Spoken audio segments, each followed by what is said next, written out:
Hello everybody, happy fall. It is officially fall. The first officially of fall was yesterday or the day before, or maybe depending on when you're watching this, but when I'm filming it, fall has officially begun. So that means I can go into my fall TBR plus fall book recommendations that I think you should read this year. Now, some of these are just going to be books that give me fall vibes, and some of these are just going to be books that I've had on my TBR for a while and I had to push them to fall because I didn't necessarily get them for like summer reads. So let's get into it. Number one is Ruby Spencer's Whiskey Year.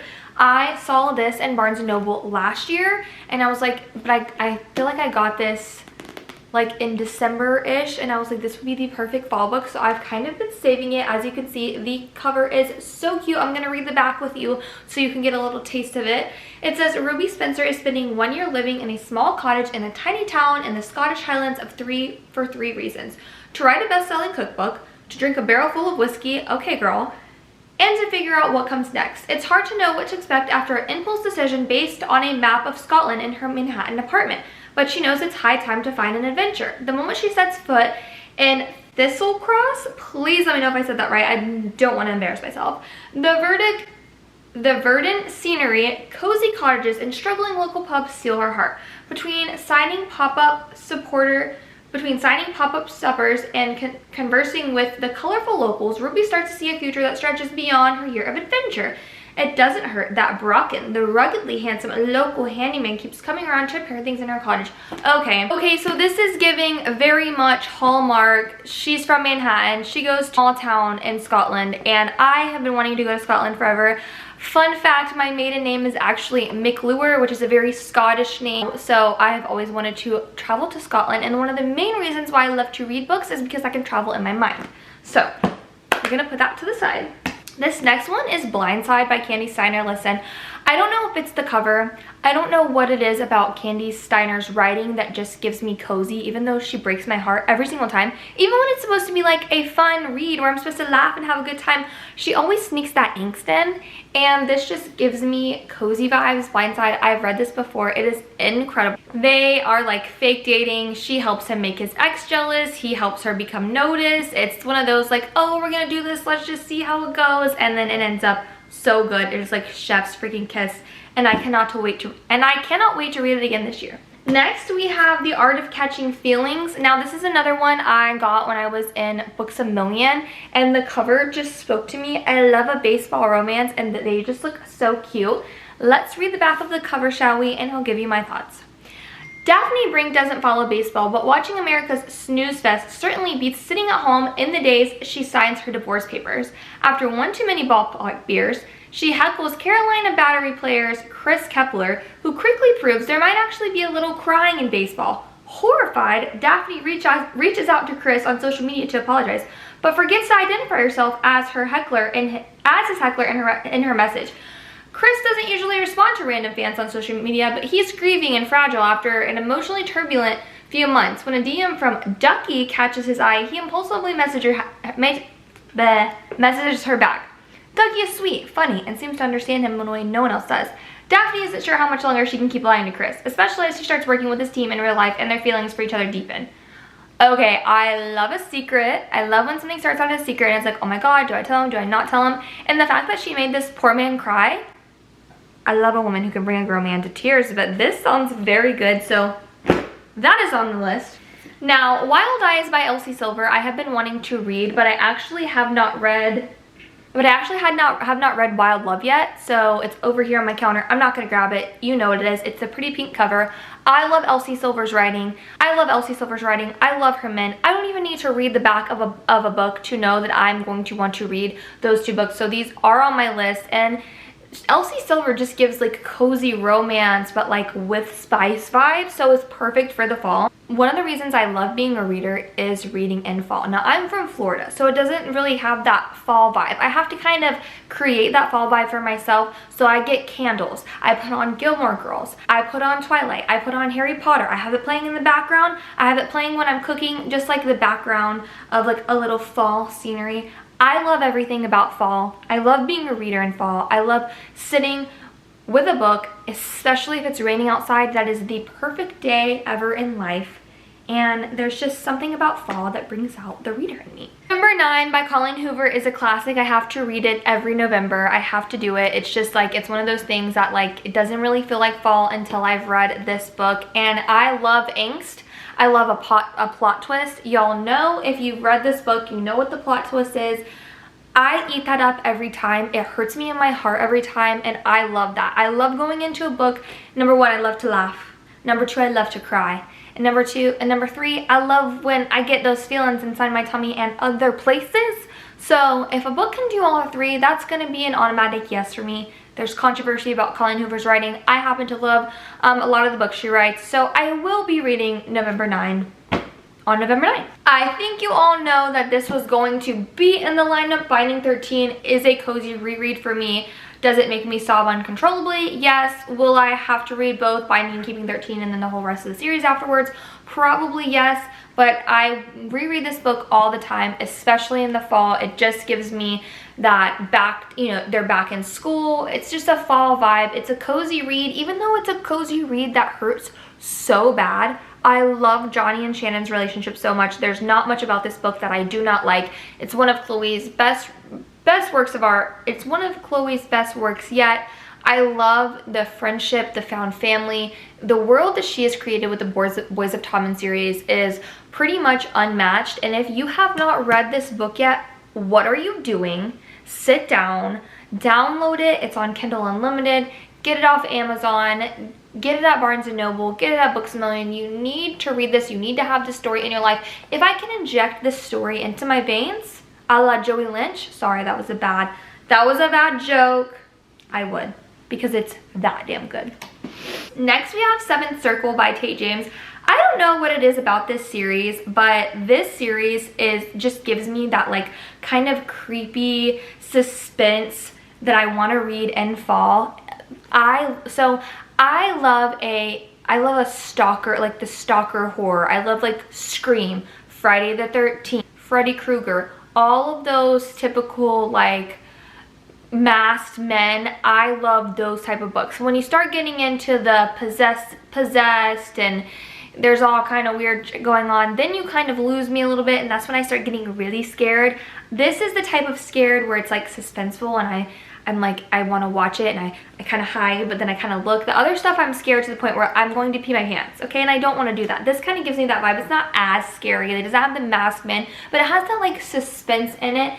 And you're telling me she's a badass who has 3 different men pantsing after her, and one of them being her best friend, one of them being a guy she's had a crush on forever? Hello? What more can you want in a book, really? You can ask for much in a book. Such sharp teeth. Okay, my husband actually picked this out for me last year, and I didn't end up reading it or didn't end up finishing it. I think my TBR kind of got a little too full, and I knocked this one out in favor of another book. I told him this year I will be making sure I read it. I'm trying to dip my toe into more of the horror, into more of like that paranormal feel, especially during this time. I like a cozy read, but I also want more of like a scary read where like I'm kind of hiding in my blanket. I don't know how scary this would be, but it sounds really good. I want to read the back to you in case you haven't seen this. Okay. Rory Morris isn't thrilled to be moving back into her hometown, even if it's only temporary. There are bad memories there, but her twin sister, Scarlett, is pregnant, estranged from the baby's father, and needs support. So Rory returns to the place she thought she'd put in her rear view. After a night out of a bar where she runs into an almost flame, she hits a large animal with her car, and when she gets out to investigate, she's attacked. Rory survives, miraculously, but life begins to look and feel different. She's unnaturally strong, with an aversion to silver, and suddenly the moon has her in its thrall. She's changing into something else. She's changing into someone else. Something else. Maybe even a monster. But does that mean she's putting those close to her in danger, or embracing the wildness inside her? Inside her, the key to acceptance. The dark, comedic love story is a brilliantly labored portrait of trauma, rage, and vulnerability. That sucked me in from the start. All of those things, I need it. So I will be reading this. It sounds really good. It sounds very interesting, and I really love like a shifter. I love a shifter romance. I've read so many shifter romance, and give me a werewolf, give me a shifter, give me a monster. I love it all. Can't wait to read it. Now, I talked about this in my TikTok the other day. If you don't follow me on TikTok, it's That's So Davis on TikTok. That was just a little subtle plug. But I talked about this series the other day, Savage Lands by Stacey Marie Brown. I honestly, this is a fantasy book that I don't understand why it has not gotten enough attention. Like, it is so incredible. The world building is easy to follow, but very rich and very good. The two main characters pull and push, and the tension, and it doesn't really get spicy until a couple books later, but when it gets spicy, and they can kind of read each other's thoughts and feel each other's emotions, if you know what I mean. And there's something about that I eat up every single time. So I will be doing a reread of this. If anybody wants to join me, I'll post the details on Instagram or down here in my box, and we can read this together, because I just think this needs to be talked about so much more. If you like fantasy, romantasy, let's do it. Let's read it together. Going in with that same fantasy recommendation, I'm going to be rereading Fate and Foe of a Royal by Megan Brandy and Amo Jones. Now, these two are my girls. They're so similar. They write so similarly, but also so differently. And it's so funny because I love both of their writing so much. Amo leans way more dark than Megan, but Megan has that those twisty angst vibes that I love. And when you put it together, you get this masterpiece. If you like fae and a little bit of magic and some hockey, but not too much, but enough that it kind of pulls you in and sucks you into, you're like, what's going on, what's happening? And you like a little mystery, this is the perfect book. If you've never read romantasy, I think this is perfect for you to dip your toes in. I've said this before, I think these two did an incredible job of giving us the magic, giving us that world, but also kind of leaving enough up to imagination where if you don't want to be fully sucked in to fantasy, you can read this. If you like these two authors, I'm telling you, you will love this. Even if romantasy and fantasy isn't your normal jam, you will like this book. I want to make sure I'm getting this right, and I'll show you guys. I've seen a few people talk about this, saying it's like Pretty Little Liars meets Good Girl's Guide to Murder, and You Had Me at Pretty Little Liars. Yes, it's called Deadly Occupants. This is what it looks like. Sounds very good. It says, do the dead ever stay dead, or are the shadows something to fear? A haunted house tour on Halloween night with 3 of her college best friends takes a twisted turn as Blair barely escapes with her life. The night may have ended, but the horrors are just beginning. Soon after, their own home seems to come alive, making them question if they're truly alone. As the paranormal activity rises to a fear-filled high, Blair discovers that the house isn't the only thing haunting her, but also her past. Now Blair faces the challenges of solving the devastating mystery or risk succumbing to the same torturous fate. That sounds amazing. That sounds very creepy. Now, I have said in the past, I really only like to read a book that has some element of romance. It can be very fantasy. It can be very heavily fantasy leaning. That was crazy. I don't know what word I just said. That was really, I don't know where that came from. Or it can be very thriller heavy with a plot of romance. I just like a romance plot. I need a connection. I don't know what it is about me, but I really do just love, I'm not going to try to analyze that. I'm sure it's got something to do with something. I don't know. But I love a romance plot in there. But I'm trying to a little bit more. Let's try some new things, Marissa. Let's branch out. So that is on my list. Another book that's not in my physical arsenal, it's somewhere over here, but I can't find it because all of this is a mess, is Corrupt by Penelope Douglas. I will reread that whole series. Another unpopular opinion, Michael, Chris, and Rika are my favorite couple. Michael is my favorite guy. I don't care what you say. I see so much Michael and Rika hate. They're the ones who introduced me to the story. I will continue reading it for them. That first book is always what gets me. And I've always said I am very loyal to the first couple in a series, and I am very loyal to those two. So please don't come for my girl, and please don't come for my guy. That is just, I mean, obviously I'm going to read that Halloween. It's the perfect Halloween series. I love it. I eat it up every single time. Now, I have a few more cozy books to get through, and then that will be it. That will conclude my fall TBR. Ready or Not by Cara Bastone. This gave me fall vibes. I just loved the cover. Honestly, I really did buy the book for a cover. I know you're not really supposed to do that. Let's read the back and let's see if you also maybe want to read it. Eve Hatch lives for surprises. Just kidding. She expects every tomorrow to be pretty much the same as today. She loves her cozy apartment in Brooklyn, close to her childhood best friend Willa, and far from her traditional Midwestern family who have never really understood her. While her job is only dream adjacent, it's comfortable and steady. She knows what to expect from life until she finds herself literally expecting after an uncharacteristic one-night stand. Now, Eve's loyal friendship with Willa is feeling tense, and it's actually Willa's steadfast older brother, Shep, who steps in to help. He's always been friendly, but now he's ordering her surprise lunches, listening to all her complaints, and is suddenly kind of hot. Then there's the baby's father, who technically is supportive, but majorly conflicted. Maybe it's her surging hormones. Maybe it's the way Shep's shoulders look in a t-shirt. But Eve starts to wonder if she's really secretly desiring more from every aspect of life. Secret baby and brother's best friend, hello? Hello? Need I say more? Need I say more? You again. Now, if a book doesn't scream fall, hello? Let's read the back. When Ari and Josh first meet, the wrong kind of sparks fly. They hate each other instantly. Okay, enemies to lovers. A free-spirited, struggling comedian, Ari, likes to keep things casual and never sleeps over after hooking up. Josh, a born and bred New Yorker, has ambitious plans to take the culinary world by storm and find the one. They have absolutely nothing in common, except that they both happen to be sleeping with the same woman. Ooh! Ari and Josh never expect their paths to cross again, but years later, they're both reeling from ego-bruising breakups.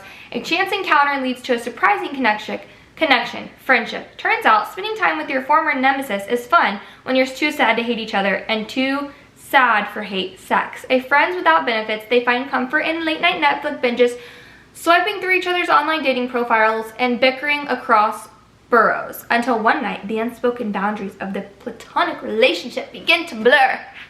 That sounds incredible. That sounds incredible. Oh, that was a good pick. Pat yourself on the back, girl. Okay, also this one giving very fall. It's giving very fall. Better hate than never. Enemies to lovers? Probably. Let's read. Katrina Wilmot and Christopher Petruccio, I butchered that, share backyards as kids, but as adults, they won't even share the same hemisphere. That is, until Kate makes a rare visit home and their fiery animosity rekindles into a raging inferno. Despite their friends and family's pleas for peace, Christopher is unconvinced that Kate would willingly douse the flames of their enmity.